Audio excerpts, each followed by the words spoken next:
Hey guys, this episode we're going to be talking about Noticed version 2 and all the new improvements and how to use that in your Rails application. Now, if you've used Noticed version 1, you're familiar with this and you can read through the upgrade guide that will talk about how to migrate your tables over to the new ones.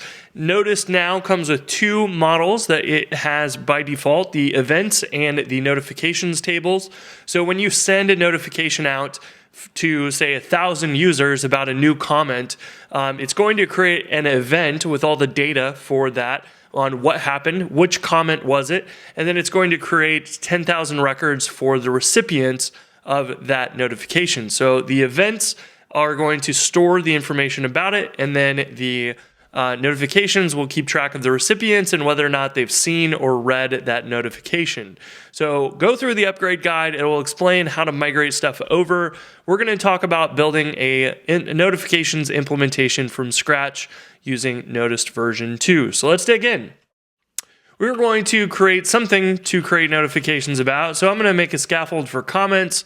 Comments are going to have a text body, and we are going to create that. We are going to Rails DB migrate in order to set that up in our Rails app. I just have a simple little Jumpstart app right here, and we can go to /comments. We can make a new comment, and we can say hello world. So we'll create that comment, and we'll set up notifications so that next comment we can have the users notified about it when it is created. So in order to set up Noticed, you'll say bundle add Noticed. So we'll look it up from your gem file. It looks like we already have that in our gem file. Let me go remove that gem file. You'll just want to make sure that it's here. You can run bundle add. We've already got it, so I'm going to save it. We'll run bundle to install it. And then we can run Rails Notice install migrations. And this is going to install the migrations from the Notice gem. We can run Rails DB migrate, migrate to run this. But let's take a look at that real fast. The tables that will be created here are the Noticed events table. It is using single table inheritance in order to keep track of what kind of notification it is. You can associate a notification with a record. So previously we would store everything in JSON B columns or JSON columns. We still have that functionality, but we've also added the record polymorphic association. So you can use standard Rails associations and say, this comment has many notifications, and it will point to the Noticed events table and say, I am the record association. And you can use this to easily use Rails active record loading to load stuff. But you can also store things in the params, which is going to use active job serializer. So you can take records, put them in there, or symbols or other things that are not normal JSON.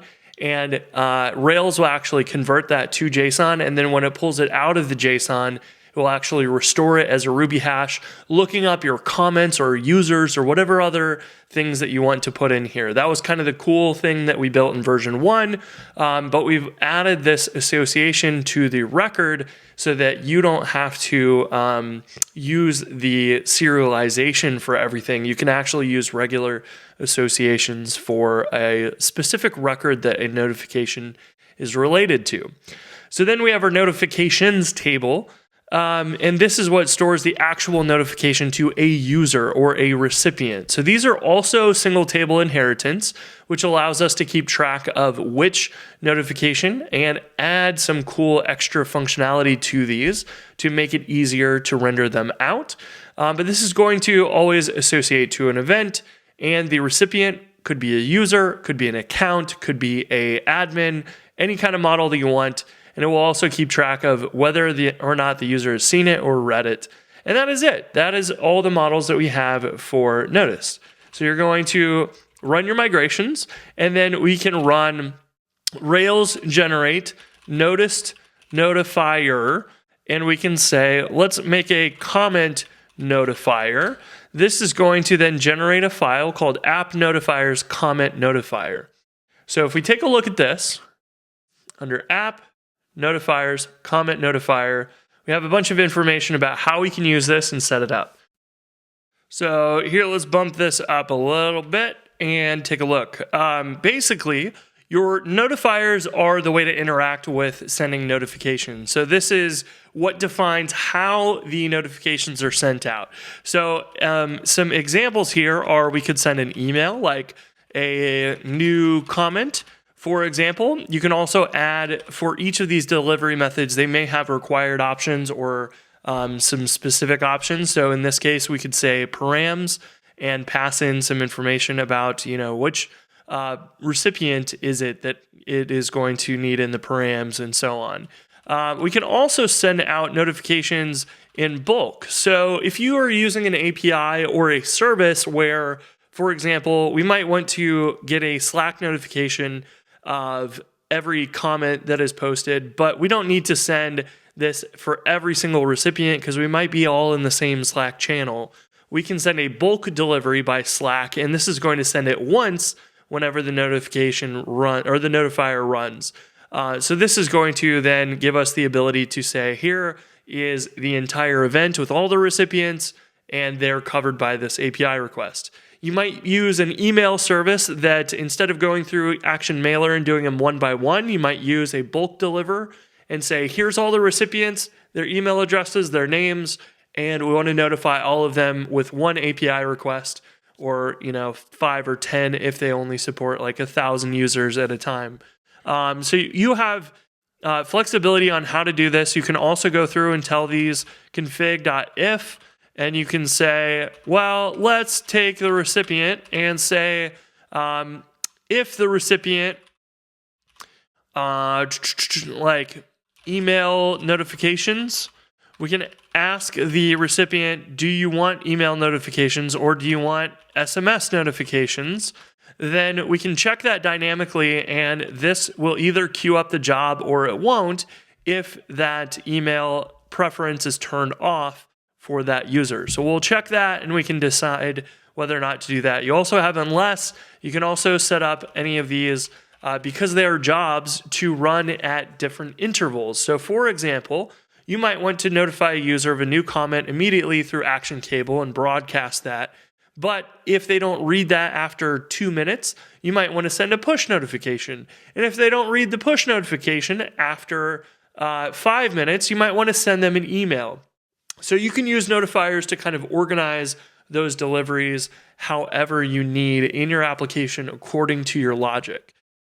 You can also go down here and say these have required params. So any new comment that we pass in might need a message passed into it. In this case, we're not going to use that feature, but it is something to keep in mind as you are building out your comments. So let's talk about sending an email here. We're going to need a user mailer and a new comment method for it. So let's go and say Rails generate mailer, user mailer, and we're going to have that new comment action in there.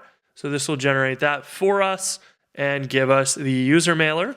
We can see that under mailers, we'll have new comment, and we can then pass this in as needed. So one of the things that we're going to need is we're going to say params, and we will take the recipient, and we're going to return the user as the recipient. So when we call the mailer in here, instead of sending this to a hard-coded string, we can say params user, and we can get their email address from that. And that will be able to then dynamically grab the recipient and say, hey, this is what we need to send over to the mailer in order for it to be sent correctly. You can also pass in arguments. If you pass in lambdas for some of these options, it will be evaluated in the proper context, so you get the recipient, so you can operate on that. But you can also say, for example, a symbol, and email args might be something, and we could just define email args inside of our, and this would be an array actually, but we could define that inside of our notifier. It knows if it sees a symbol, go call that method with the same name and so on. And so that is dependent upon how the delivery methods are implemented. Some of them are dynamic, but for things like the mailer, it is expecting a string or a constant. So you give it one or the other, and it will do that. but it can do other things as well, depending on how the delivery method is implemented, if you need them more dynamic. Okay, so we have our user mailer set up. Our comment notifier now just can be called with something like this. So we want to be able to assign the record in the database table to a comment that we give it. So in this case, the example is just post and a message of new post. But in our case, what we would want to do is we would want to go into the Rails console. We'll say comment notifier. We want to say with record is comment.last, and we can deliver this to any number of users. It could be 1, 0, or 1,000. Doesn't really matter, but we'll grab user.first, which should be the brand new user we set up. And you'll see this inserts a record into the noticed events. It inserts the type, which is going to know that it's a comment notifier. It's going to keep track of that comment in the record columns and pull that out of your params. Your params are going to have to be serialized. So we didn't pass anything else in there, so they're actually empty. But this uses that active job serializer so we can have global IDs to reference any actual active record objects you might put in there. So you can do some really cool stuff with that. And then also it inserts notifications for each of those recipients. So we have just a single one, user number 1, and that user gets inserted there. We also see that this stores as single table inheritance as a comment notifier notification. So what's really cool about that is we can add some cool shortcuts to render these comments out in the UI. So let's go work on that. Our UI has the notification bell right here. So we'll open that up in a new tab. And we want this page to show us all the notifications for us as a user. So if we hop over here to the user model, we can say has many notifications as the recipient. So we're basically making an association here with the notifications table as the recipient. So we'll say as recipient. We're also going to say dependent destroy, and we'll say class name is noticed notification. That's going to give us the ability for a user to say, hey, all the notifications that I'm the recipient of, I want to be able to associate those and access those easily. We can also set up has many notification mentions. You can call this whatever you want, but you can reference the record and also say dependent destroy class name noticed event. So if you ever have noticed events that have the record pointing to user, so maybe it's like something about this new user joined the team or whatever it might be, it could have the record referencing the user, and we want to make sure that we can access notifications about us as well. So that's where we can do these notification mentions. We can also make them dependent destroy. So if the user gets deleted, we can get rid of the notifications they're receiving, but also the notifications that are about them. And that's where we have these two different tables here. So another example would be going into comment.rb. We would put this here, has many notification mentions as record, dependent destroy, and this will reference the noticed event class. So what we can do then, if we reload our Rails application, we can say this last comment will have notification mentions, and it will query that noticed event table and say, oh, you have a record where it's referring to us, the comment number 1. So it's going to be able to query that table. And if we do user.last.notification mentions, we haven't made any notifications about that user, so there's no results here, but we can query that as well if there is in the future. So any models that will be the record in a notifier, you'll add this line of code to. Then for our users, in the UI, we want to be able to access this notifications association. So we'll do that. We'll go into our controllers. We'll go into the notifications controller that I already have set up. So we'll say notifications equals current user.notifications. We'll call that association we just made. We can also include the event, and that is going to load the notifications and the events because oftentimes you're going to want to reference that to grab any params or that comment record out of there. We can also eager load those as well. So we can say event and the record associations. And then in our UI, we can go into our app views, notifications, index html.erb, and we can go through each one of those and say at notifications, each do notification, and make a list item. And let's just print this out, notification right here. So I've already made that controller in this view. We fill these out. These are kind of the unique things to making our notifications. And if we refresh our page here, what we want to see is that current user notifications loads that. We have not restarted our Rails server, so we're going to need to do that in order for this to not blow up. It says missing model class. It can't find notice notification. So there we go. We get each one of these rendering the notifications out. So this allows us to then say, in our view, we could say notification.record and print out something about that comment. So we can access that. We can also access anything we want on our notifiers because the access to that is through notification event. Since we have both of these tables, we're looping through the notifications because that's the recipient that we're looking through. And then we can access all the data in the event by saying notification.event, and we can call record there as well. We have a little delegate inside that is going to allow us to say notification.record and jump straight to it. This is the manual way of going through that. And then we can access anything else in here, like params. So if we were to send a notification that had some params in here, we would see that. So let's go do that in the Rails console. Let's say, scroll back up. We'll make a new notification about that comment, and we'll say foo is bar. If we send that, you'll also see that params foo bar is kept with symbols and everything intact, even though it was converted to JSON, where keys and values of symbols would have been converted to strings. Active job serialize takes care of, or arguments takes care of serializing that and deserializing it appropriately. So if we render this in the view, our new notifications params still have that symbol, which is awesome. So this is great and all. We can access the params and the record of the event, and that's easy enough. And all of these are delegated from the notification to the event table, so you don't have to call out the event directly. You can say notification.params, which is good. But what if we need to have like a helper method here that's got a message for this notifier? That's kind of the thing that we would send in the UI or in a text message or something.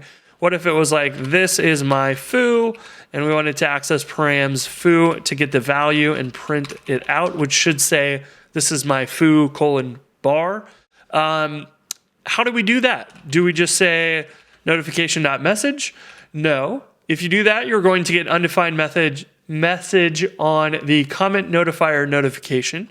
So this is the single table inheritance version of our notice notifications. We loaded these in our controller because that's where the recipients are defined. So we can't access that because it's actually on the event. So we want to then say notification.event.message to access that. So that gives us our answer, but if we needed the recipient as an argument, we would then have to say like notification.recipient, and we'd have to make this, take the recipient, and we'd have to pass that around. And you can see in our HTML, it's not as friendly because we're jumping between these two different objects, the notifier and the notifier's notification. So this will work and won't throw any errors. But what we've done is we've implemented a really cool little thing that works like having a concern almost. So if we say notification methods do, these methods defined in this block are going to end up added to the notification object itself. So if we took this, we could say this is, and we'll say recipient.name apostrophe is foo. then we can take this and call notification.message. We are not talking to that other message method on the event, the notifier, and we will be talking to this message instead, which will have direct access to the recipient because these methods are defined and basically included in your notification instance, and that class will be available for you there. So now we get, this is Chris Oliver's foo, and this is Chris Oliver's foo bar.